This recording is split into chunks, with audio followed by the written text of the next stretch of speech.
Rob, good to be back. Hey, Jim, good morning. Sometimes when we talk about international moving, we talk about very specific things, which is great. Talk about packing, logistics, different countries, the process. But we've never really talked about actual individuals who made the journey. Um, I thought maybe you could tell us a few stories of people, how they contacted or when STC International Shipping, where they were going, the process from start to finish. I'm sure you must have an interesting story or two that you could relay over. Yeah, maybe we kind of talk a little bit. Maybe I kind of go into some many examples of some of our many success stories, Yeah, and yeah. maybe some examples of some challenges and some more difficult situations and why.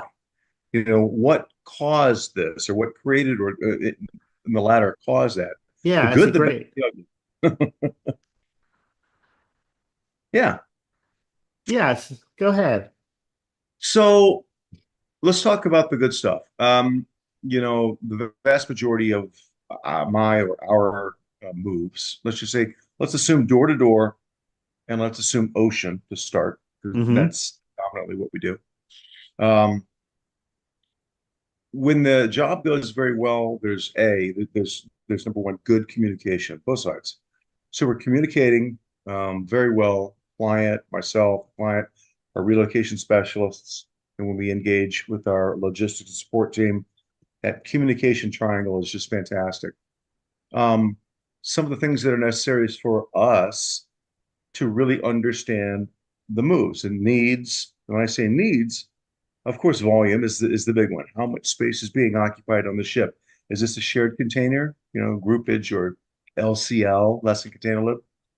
Is this an exclusive container? Is it a 20? Is it a 40? Is it a 40 high cube? Is it multiple container? What all is going? Are there any special consideration items, household goods and personal effects, like, for example, um, some clients have vintage pinball machines.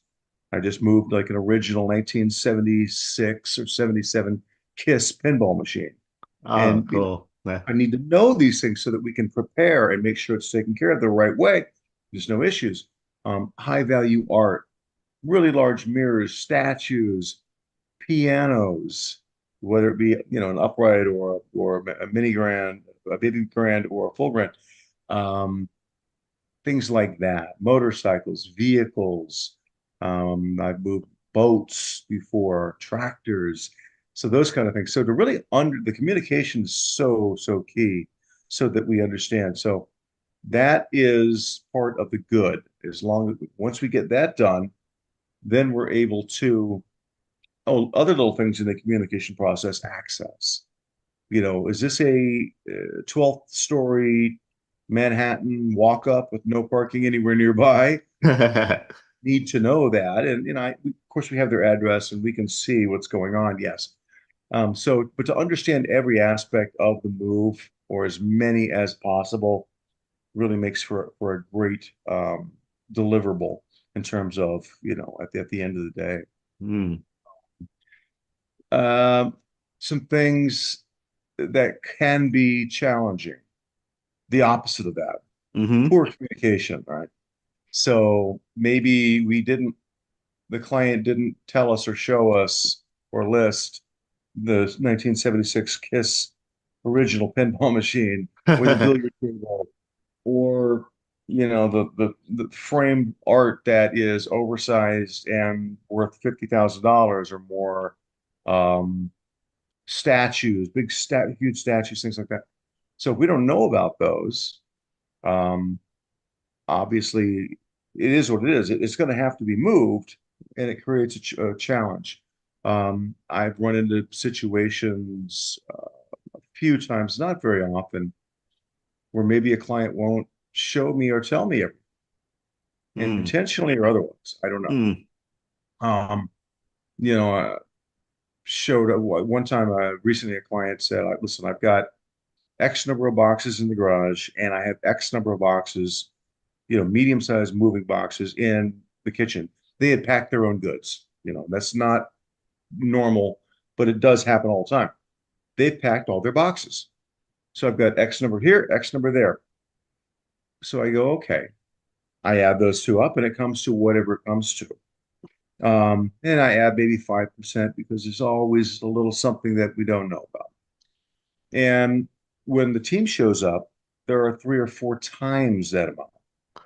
Oh boy. So, like, okay, well, again, this communication thing, I don't know. I didn't know about the actual move, and that can create problems.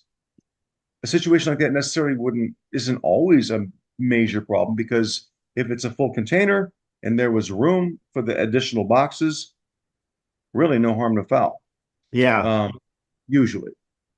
But if it's not, let's say the additional items that we didn't know about were not disclosed, don't fit in the container, or it's LCL or shared container or groupage, um, got a challenge here. I always say there are no such thing as problems. There's only opportunities, but that's not true. That really becomes a challenge. So those are two, I would say, the very good moves. It all comes down to communication.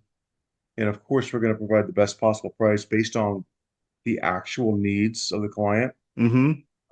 And and then the challenges are when the communication breaks down for whatever reason. Has there ever, I mean, I'm thinking of air freight being a quick way of transporting goods overseas. But Yep. do most people just do, does the average person do sea freight and that's it? Well, if you want to look at percent of portion of business, portion of our business, Yeah. yeah, it's 90% ocean, Yeah. 10% air. Um, Not because we specialize in one. We move people from door to door, typically on the residential goods, household goods, and personal effects. And the most economical way is particularly for a full household. But caveat for most countries, sometimes that's not true. Is Mm, going to be ocean. There are some places that have terminal handling charges, destination terminal handling charges that are so high for ocean that mm, we start to say, you know what? It'll be the same price. Let's ship it air. air. Yeah, Yeah. sometimes. But yeah, And South America, right? Isn't that one of the places where it's that's just super high? that's the one I'm thinking about. I mean, not every single country in South America, but there are some challenges there.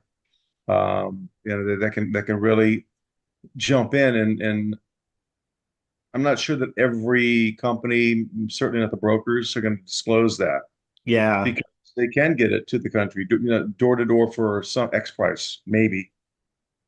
Is there an And there's going to average be happens. time, like if somebody's moving, let's say to the UK, let's say they're leaving from the West Coast. Is there an average time between the time you pick up everything to the time it's actually in their house? What does that take? Like, is there an average time for Ocean, that? Yeah, by ocean. ocean. Yeah. Yeah, well, it depends from where. From let's say So Los Angeles. yeah, like so the west coast of the United States, Seattle, Portland, San Yeah. Francisco, Los Angeles, San Diego, to let's just say London or somewhere near there. It's not Yeah. necessarily say Scotland or Wales. Um, yeah, we're gonna give a window Right. because not every ocean vessel is the same, and we're going to try to marry transit time of booking and transit time with price. But I probably would estimate, 8 to 14 weeks, more Yeah. likely. And it depends if it's LCL or groupage or if it's Yeah. direct. If it's direct, it's shorter time frame. Yeah. Um, but I would say 8 to 14 weeks, which is a huge window. I understand that. But if I'm doing it for myself, I'm going to anticipate 10 weeks, something like that. Could it Yeah. be 12? Sure. If it's groupage, maybe add a little bit. Groupage or shared container, Yeah. maybe add a little bit. And it's going to be a lot shorter for if they're going from New York or Boston or Miami or, if I'm Atlanta, I'm going to ship it out Yeah. of It's a maybe straight line, a straight shot over. the straight line. They're not going to stop in, uh, anywhere. They're not going to stop in Sydney, Australia on the way over. They're going to go. It's Yeah. going to Southampton or they're going to London. So yeah, that would be Yeah. more like 6 weeks, 6, 8 weeks. We're Yeah. still going to give a big window because things happen, and we don't want to overpromise, underdeliver. Now, Um, I remember you mentioning things before, like, well, the ship has to have a full load, right? Going to that place. yeah, If you're using groupage, then you have to wait until, your container is filled with the other people that are going to the same place. yep. Yeah, I understand there's a lot of factors. In a way, it's kind of like a person, maybe this is a bad illustration, but flying on standby. You have to wait till your seat is open for you, but if you want to go right away, then you pay and you don't fly standby. But Well, you're dating yourself talking about standby. I remember I used to do that. Like I'm going to leave a day early. Nowadays you can't. But yeah, it's Yeah, kind of like that. I mean, look, the ocean vessels, the ships, the steamships, um, they have a closing date and a sail date. right. And so I mean that's set in stone. They're gonna do it. They're not gonna, wait. Kind of like an airline. They're not gonna, hey, we're only 50% full here. We can't fly. No, I think sometimes airlines actually do that. They go, hey, Yeah, yeah, good Blitzer point. valve is malfunctioning. We're gonna have to get a new flight. They want to, but no, the boat's gonna go no matter what. Yeah, I But the big see. one is, when can we get a booking on the ocean liner? And we're marrying the price with the availability and making sure it's right for the client. And then how long is the transit time to that particular client's port of entry into a new Yeah. country? So a few things that go on with logistics in that regard. I was just curious, just to uh, before we wrap things up, have you ever talked to people who moved from the United States to somewhere else and they told you what they missed most about the United States? Have you ever had anything like that or not really? Can't say that I have. I can't say that I've had that specific conversation, but you and I can imagine. I mean, I'm sure you've traveled overseas and I've traveled overseas and just lots of lovely things everywhere I've gone. But the one thing that always strikes me when I come back is it's pretty organized here. It's pretty organized. When you're driving around, you pretty much know what the rules are. Yeah, The good thing point. that always struck me overseas, even in, nice European countries, very developed, is the rules are kind of fuzzy. It's so the rules of the road are don't hit anyone else. That's just it. Everyone's got that. Hey, don't hit anybody. Whereas here, you're used to this is a four-way stop. There is no turn on red. That kind of thing. But Yeah, it's yeah, just the rules here are a little more organized, I guess. yeah. Maybe that's a good thing. Maybe it's not. I think we get more television stations here or streaming stations. I'm not 100% sure, but I don't think that's Well, the yeah, the big one that been moving people overseas, particularly in Europe, is well, I'm not going to bring this sofa because it won't fit. You know, I'm not bringing the California king bed because bedrooms aren't that big, unless they've got something special. right. Um, but yeah, there's always that. Um, the electricity, we know that's a difference, different voltage, different frequency. Yeah. But yeah, that Yeah. too. Interesting. Yeah, living spaces are a little smaller there. It's A lot interesting. smaller, a lot smaller. Yeah, yeah, it's Yeah. pretty small. And then we do a good deal of imports as well. People coming back from overseas for whatever reason, often it's work, things like that. But we do a lot of that as well. Yeah. Do you have a favorite country outside the US having based on your own experience? Boy, I really like. I mean, a lot of people don't. I do. I really enjoy France. Yeah. I think France is pretty cool.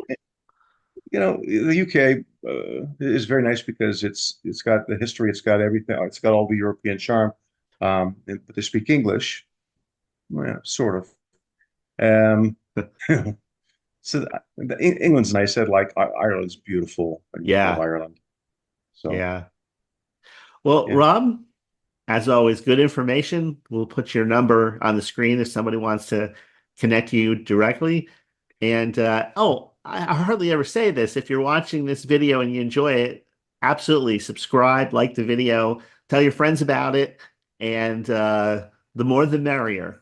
We'll be here absolutely. talking And as about I the say, international moving process. yeah, the international moving, it's, like we always say, there's a lot of things that go on for our clients when they're moving overseas. It's a process and there's a lot going on more than just making sure the furniture gets there in one piece. Yeah, Um, so that's one thing that we understand, and we want to make sure that we take that piece, take care of it. Work on all the other parts of this move so that we've got this, and I think that's really important. And anyone that wants to reach out to us, of course, we've got relocation specialists that are very experienced. You can also feel free to reach out to me directly if they want. Call me, email me. My extension is 116. Happy to talk and go over what you need. great, great.